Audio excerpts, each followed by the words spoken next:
Philippine Republic Act Number 1425 entitled An Act to Include in the Curricula of All Public and Private Schools, Colleges, and Universities courses on the life, works, and writings of Jose Rizal, particularly his novels Nalimitang Here and El Tibustirismo, authorizing the printing and distribution thereof, and for other purposes. This law aims to instill and regain the patriotism and nationalism among Filipinos, for which our heroes lived, suffered, and lost. This law helps students to understand the fight for the Philippine independence. So with this law, the new generation may appreciate our country more. Pero ano nga bang perspective or pananaw ng mga estudyante or ng iba't ibang sectors like accountings and mga teacher about sa law na to and sa importance nito? Malalaman natin to sa gagawin nating interview ngayon. So good afternoon everyone, I am Tricia May de Guzman, a second year BSCPE student from Philippine Christian University, Dasmariñas. And today we're conducting an interview with Mr. Steven Pacheco, an engineering student from National University, Dasmariñas. So itong interview na to ay tungkol sa Republic Act number 1425, also known as the Rizal Law. Aware ka ba dito kung anong law yun? Yes. Adi, okay. So, sa tingin mo, importante ba na itakal pa rin ngayon yung life and works ni Rizal? At sa'yo, bilang engineering student, anong importance nun sa'yo? Personally, alam mo ba, para sa akin, Jose Rizal is an integral part of our history. Siya yung national hero natin, as we all know. And he's a symbol of hope and bravery for many, including me. But yung question mo nga is, dapat ba natin pag-aralan pa yung buhay and works niya sa college? Kahit na marami pa tayong mga major subjects, especially dito sa computer engineering. Para sa akin, yes. So, bakit? Bakit? Yeah. Kailangan po pala ng bakit. So, parang, for me kasi, Jose Rizal changed the narrative of being a hero. Para kasi yung stereotype kasi natin usually, pag narinig natin yung word na hero, kailangan gumagamit ng sword and nagdodraw ng blood from enemies. Pero, Jose Rizal believed that a peaceful reform can solve the conflict during the Spaniard colonization. Gumamit siya ng pen as his sword, as his blade, and ink as his gore to awaken the patriotism ng mga Filipino during that time. Also, despite not using a steel hand, parang na-awaken niya pa rin yung patriotism ng mga Filipinos and parang na-communicate niya pa rin yung desire niya for freedom. And I personally believe and share the value of his. And where I believe that a peaceful reform is still a reform. Kahit hindi tayo gumamit ng blood, ng sword, kaya pa rin natin makonvey yung desire natin na magkaroon ng freedom. So I really believe that it is something that the younger generation, including me, including us, should learn. That's why it is really relevant for his life and works to be studied kahit college na tayo. And it's important sa legacy niya na magpatuloy so we can still live by the narrative of his values. So, ayan, magandang araw po. Ako po si Tricia May de Guzman from BSCPE second year po. So, ngayon po, interviewin po natin si Teacher Melay po at saka po si Sister Alana po. Sila po ay churchmates ko and ayun, may kanya-kanyang field din po sila sa kanilang work.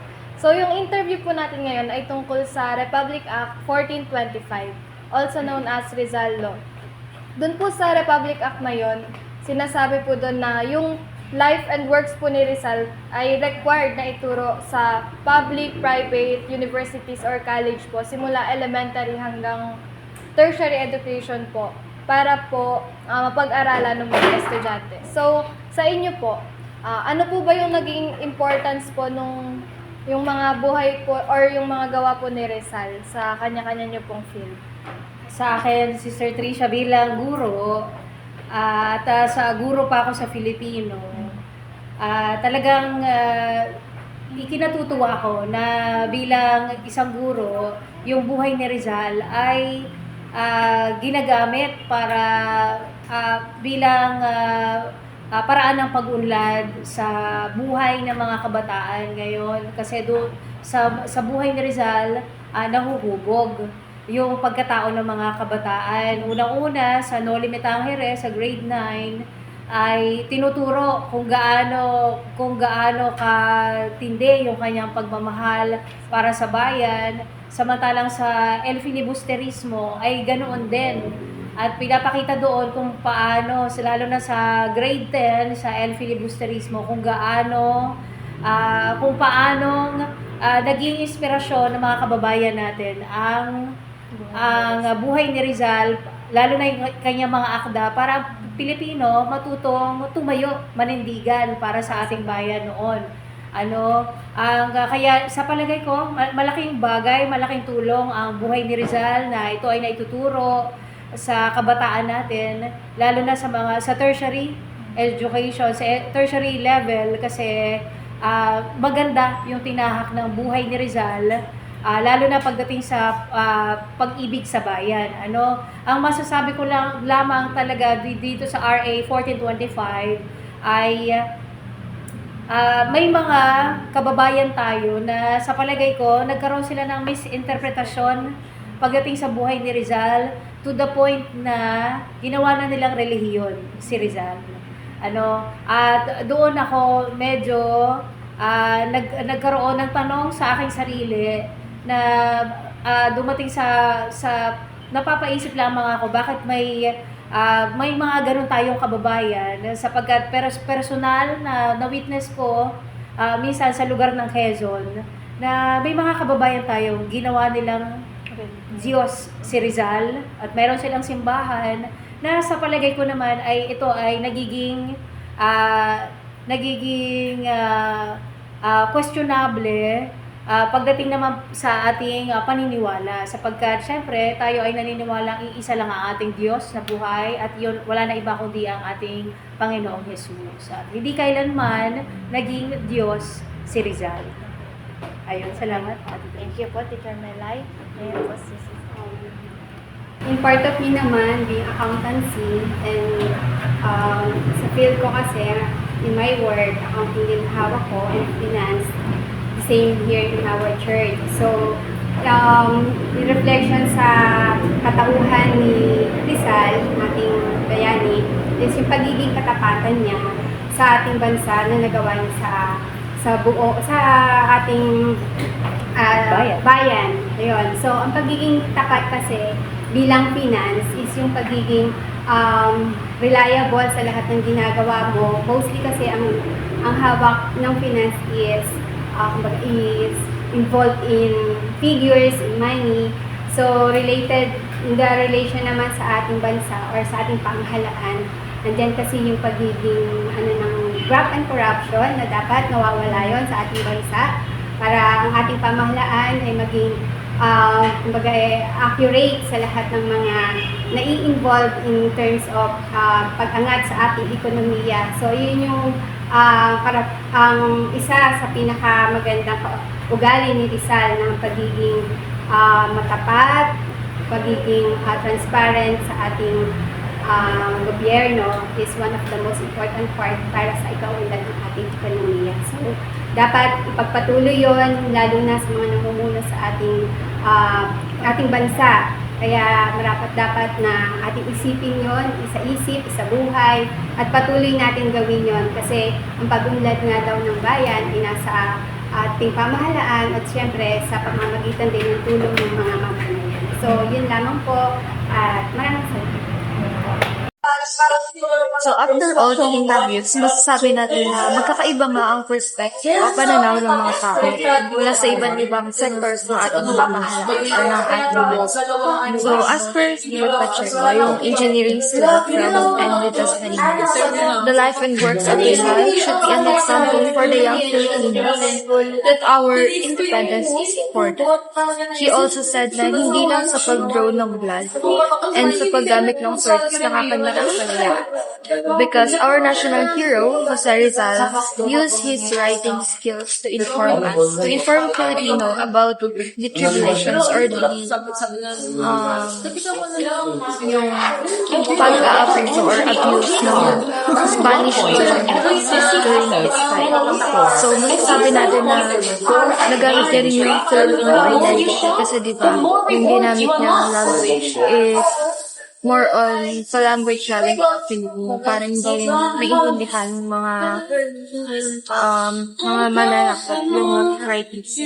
So as per Teacher Mel, she said na Rizal is a great hero and nade-develop ang pagkakabansa ng mga bata, especially sa mga students na hawak niya kasi Filipino teacher siya ng high school. So, nade-develop yung pagkamakabansa ng mga estudyante niya. Pero, some people misunderstood the law and ginawa nilang religion citizen, which is hindi naman talaga karapat lang or hindi siya talaga religion kasi sila din tunay na and kaya kailangan pa rin na culture for that particular or that particular na hindi porket bayani or nag-surrender ng buhay para sa isang bansa ay karapat dapat na maging isang religion. So, yun yung para kay Ayon kay Miss Alona, an accountant, the life of Father Rizal serves as an example of being a husband in serving our country o pagkakaroon ng katapatan sa paglilingkod sa bansa. Kasi siya bilang accountant ay involved sa paghawak ng money or ng juries. And napaka-importante nito na maging isang katiwal na may napagkakatiwalaan. Kasi di ba ngayon sa mga issue natin sa bansa natin, kagaya ng mga ghost projects sa flood controls, gano'n. Nasasabi natin na onti na lang talaga yung masasabi natin malinis or pagkakatiwalaan sa atin. And yung buhay niya, Sir Rizal, when we put it into education, magsaset siya bilang example and for us to conserve our trust or being trustworthy. Kasi yun talaga yung kailangan ng bansa natin ngayon. Ang naging mapagkakatiwalaan. And sa akin naman bilang estudyante, sa ngayon yung mga kabilang sa generation naman, ngayon napapansin ko na kabataan ngayon is para nung humaling na o masyadong tayong absorbed sa mga trends mula sa iba't ibang bansa. Gaya nga rin ang pag-aaral namin sa Filipino culture na parang yung future natin masyadong tayong nai-influence ng ibang kagaya ng mga Korean, ganun.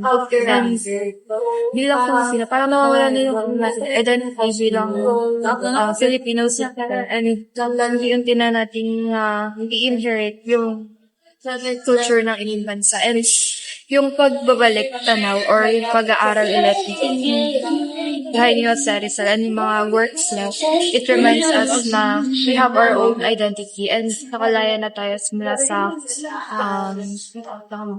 colonialism.